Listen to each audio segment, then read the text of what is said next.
Here we go, back again with another quick match day preview. Yes, it's Saturday coming up quick and fast, and the second of last penultimate home game. Sunderland do welcome Manchester United to the Stadium of Light for the 3 o'clock kickoff, the big one this weekend. Yes, before we head off into the depths of the preview, don't forget to support and subscribe to Safc Fan TV. And I want to thank Wolf Competitions for their support to the channel. Much appreciated. Pop over to Wolf Competitions. They do absolutely fantastic, end of the day, massive prizes you can win for small amounts of money. But yes, the Red Devils travel up to the Stadium of Light. Old Trafford is where they play the football, but not this weekend. Michael Carrick is in charge. He's been in charge about 14 games. He's won 10, drawn 2, lost 2. End of the day, he's done really well. Michael Carrick, he's for Manchester United, interim manager, interim head coach. He played for them 316 games. And he scored 17 goals. He's got a 71% win ratio and the third in the table, doing really well this season. Definitely going to be in the Champions League next season. End of the day, they've won 18, they've drawn 10, they've lost 7, 64 points plus 15 goal difference. And look at the results that Manchester United have had over recent games. They beat Liverpool 3-2 at home. They beat Brentford 2-1 at home, and they beat Chelsea. Well, everyone's beaten Chelsea 1-0 away. They did lose to Leeds though when they were down to 10 men. They drew against Bournemouth, they beat Villa, and they did lose to the Mags a few games ago. But 4-2-3-1's the system. They play Sesko up top. Mbermo, Cunha? I forget how to pronounce his name. Cunha Fernandez, the captain, been there over 300 games, I think. Well, a lot of games anyway.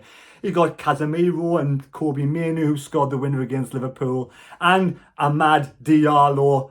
We want him back at this club, don't we? Amad Diallo's only on the bench. Apparently there's rumours 50 million. He could come to Sunderland, but he's on a massive wage at Old Trafford. So would he want to drop his wage to come to Sunderland? But for first team football, he would fit in perfectly on the right-hand side of our team on the wing, wouldn't he? Amad Diallo. We all love Amad.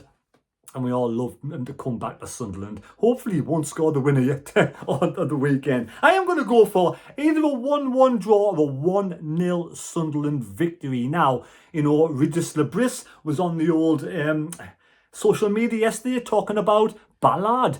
They did appeal on the 3-match ban given by the VAR, but it was overturned. Of course, they're going to stick up for themselves. They're going to follow the rules to the stickler, aren't they?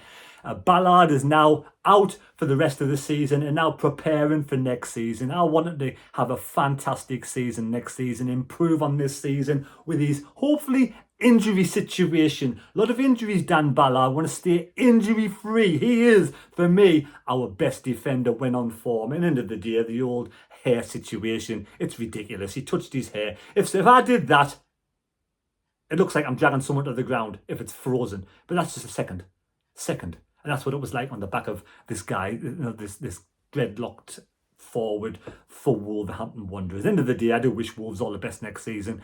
And the hair should be tied up. It's not violent conduct. Yes, it's a mistake. He's made an error. He's reached for him and he's touched his hair, grabbed his hair by accident. It didn't cause anything. The player, the Wolves player went down, but he got straight back up and got on with the game. So it didn't really, it was nowhere near violent conduct. It's pathetic, to be fair. The rules need to be changed in some form to stop this kind of ridiculous decisions going on. But Manchester United, what team should we put out? We don't have Ballard. Does Gertrude come back in as right back?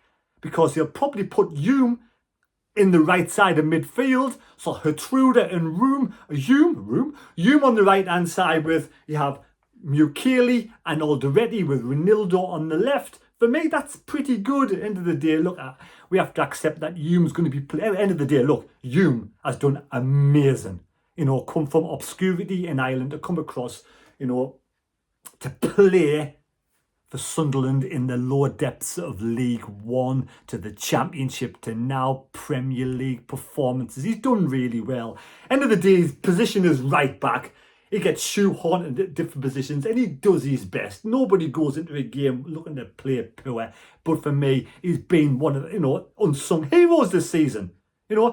Times, like I said, he's out of position, but he does try his best. And I think until we get a proper right winger, like someone like Amad Diallo or Traore back fit, who's not fit yet, does Rick start in that position or does Hume? I think he likes Hume for his defensive qualities to come back and track back and defend more. Probably that Rick does. And against Manchester United, we do need to defend really well. And we need one more big push, don't we, in the league? 3 games to go. Look, Chelsea are in free fall. We can beat Chelsea. Everton are a super tough team. That'll be difficult away at the Hill Dickinson Stadium. Maybe it's a point if we could rescue or find some way to get a good result tomorrow. One of those top performances where we grind out results like we did against Newcastle to beat Manchester United. It would be amazing. Full house tomorrow at the Stadium of Light.